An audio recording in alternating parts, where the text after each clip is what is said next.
It is Wednesday, my dudes. Alright, what is going on, ladies and gentlemen? How are you all doing? Hopefully you guys are having a wonderful day. And today we are here with what my best goals are for once you become a member. Recently, I've been doing a free-to-play to main series, as I'm sure most of you probably know. And I've turned this level 3 account into something that's, somewhat presentable, and I'm just now moving into the members' worlds. Recently, I've been just getting into questing, and I've kind of started to do some of the skilling as well. Going forward, I have a list of things that I want to do that I think are important to my account, and I figured I'd share them with you guys as well, as you would probably like to know what some of the best things to do on a new member's account are. So obviously, these are going to be my opinions, and they'll be spanning from, stuff that you can do immediately as soon as you become a member to, some more beginning to mid-game goals. So they'll definitely be a little different. Let's get on into it.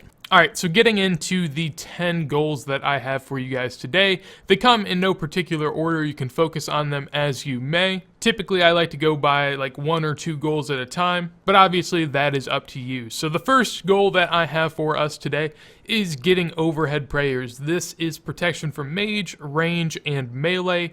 You unlock these through the prayer skill, and basically what they are is they are prayers that will protect you from the corresponding type of attack. Against NPCs, for the most part, you will be protecting 100% of damage, and then against players, it's a little bit more reduced. Ultimately, these are very, very useful upgrades for an account that pretty much unlock a ton of different content, because a lot of PvMing monsters can be eased a lot by having prayers, and if you really start to get good at like prayer switching and stuff like that, you unlock even more monsters that you can kill from there. So, really is something that will ease a lot of your early level pain that you may feel through quests and stuff like that. And the only prayer level you actually need is 43 for all 3 of these, unlocking mage the earliest at 37. All in all, if you do dragon bones out in the wildy, that comes to 300k, which is not bad at all for something that's going to be that useful for your account. I mean, really, it's a game changer. And for as cheap and as quick as you can get prayer up, I really think that it is worth it for a lot of early accounts. Number 2 is a really good goal as well, and that is the Ava's Accumulator. What this is a quest item that you unlock after doing Animal Magnetism, a quest that you can do pretty early on. The stats that you need are up on screen now. Nothing too overwhelming in there, so you'll have motivation to get up some stats. And in addition to that, upon completing the quest, you get the Ava's Accumulator, which accumulates all of the arrows and stuff that you use doing range. For the most part, whenever you shoot something, you will just get it back, and you won't actually be using it theoretically. Typically, you'd have to go around and pick up arrows, or you just leave the arrows there and you just lose money on them. So really, it can be saving you money or saving you time that you would be using to pick up the arrows. Well, it's also best in slot as far as a range cape goes, so you'll be using it for quite a while. And really, I personally enjoyed range a lot more once I got this unlock. Really does make it all that much easier. And really, it's something that's going to aid your gameplay experience that you can unlock early on, so you may as well go ahead and do it. The third goal we have today is getting an Ardy Cape 1. You can do this by completing the Ardoin Easy Diaries, and upon doing that, you will receive this cape. This cape is useful because, one, if you have gotten this cape, that means you have also done some of the prerequisite quests that are seen on screen, which means now you've unlocked teleports to Ardy. If you know anything about early game, Ardoin is kind of in a weird spot of the map that's hard to access from a lot of other places, and you're going to have to run a decent bit. So unlocking that teleport is very useful, and in addition to that, getting this cape, then you even have another teleport to the south of there, to the monastery, where you can actually just kind of get around to more of the outlying towns. And in addition to that, you have a very close teleport for a lot of the early game to a fairy ring. Ultimately, the Ardy Cape is very useful early game in aiding a lot of your teleports, so you may as well get it, since later on you're going to want to get it for farming runs and stuff like that. So if you need to do it at some point, early game is a very useful time to get it out of the way, so then you have all the teleportation access available to you. Next up is kind of a more broad one, but it's something that I would say is important, and that is getting extra cash. Personally, I recommend about 5 mil on the side. Now, if you're someone that's paying for membership with bonds, try to get like 10 mil on the side then, because, every 2 weeks you're going to have to pay another 3-4 mil. A lot of spare cash is very useful for people that have played before, because you can go and flip at the Grand Exchange. If you know anything about flipping, or even if you don't, feel free to check out a guide of mine. But basically, it's a very easy way for you to make cash with cash you already have, and stuff that you can do, even if you only have 5 mil, you can make like 500k a day on the side while you do stuff like questing and other skills. so to be able to kind of have that money return is something that's very beneficial for a lot of the early game where you're not making a ton of cash while doing stuff. Late game, you make a lot of money while you do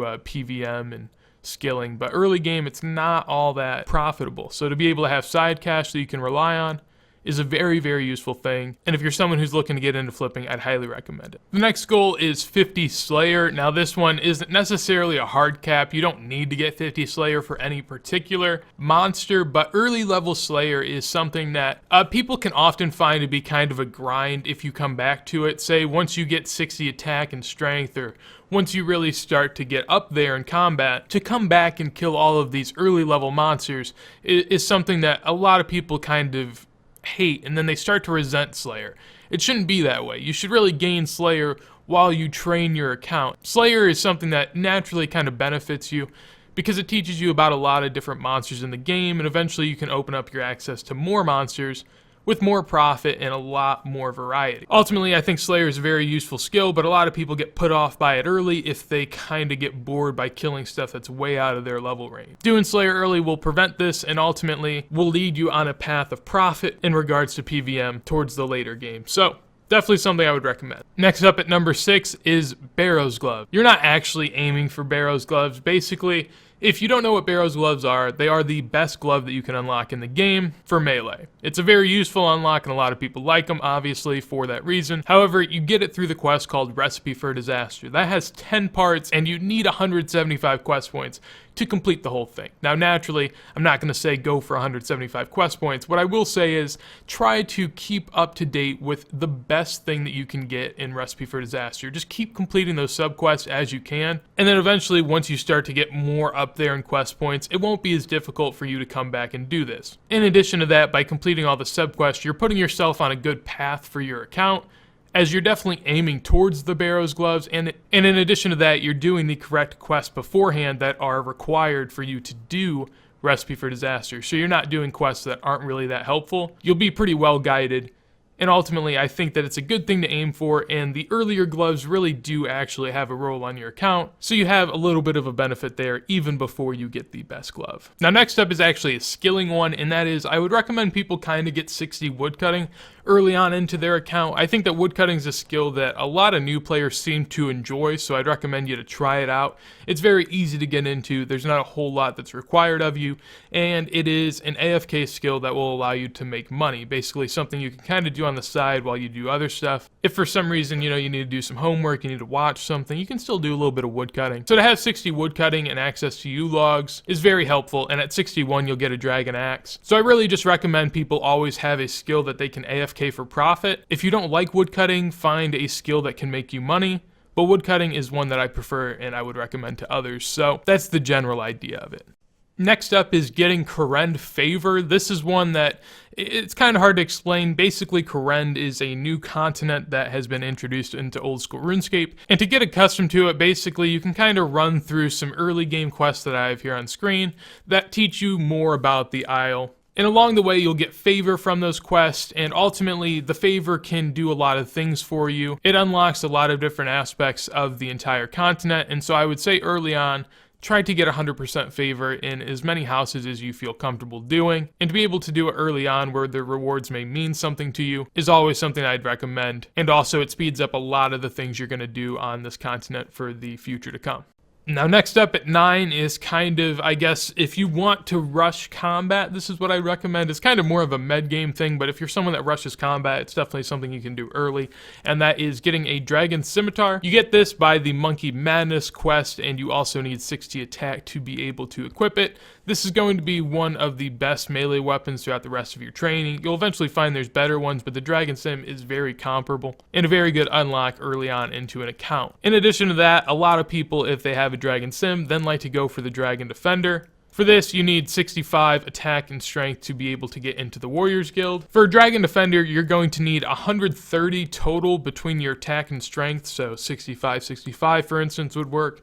or anything like that. However, for the Dragon Defender specifically, you're also going to need 60 defense. Basically, you end up going to the Warriors Guild, where you will be working up tiers of defenders until ultimately you get the Dragon Defender, which is the best offensive offhand in the game that you're going to use for almost ever. But both of these are very important aspects to an account, and definitely are a huge boost in towards propelling you to the medium main game. And then finally, at number 10, I have High Alch. Really what I'm recommending is 55 Magic.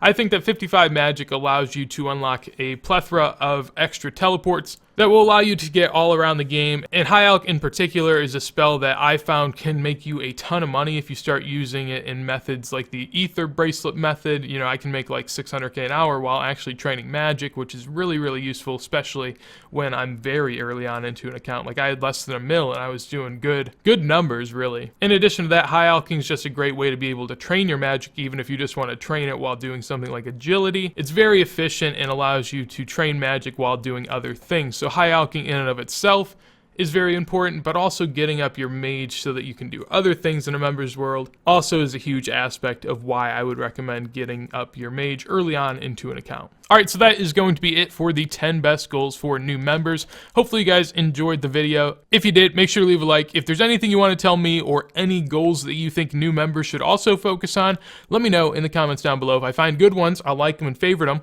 So there you go. There's some motivation, I guess. And yeah, if you enjoy the content, make sure to subscribe to the channel. But with that said, hopefully you guys have a wonderful day, and peace.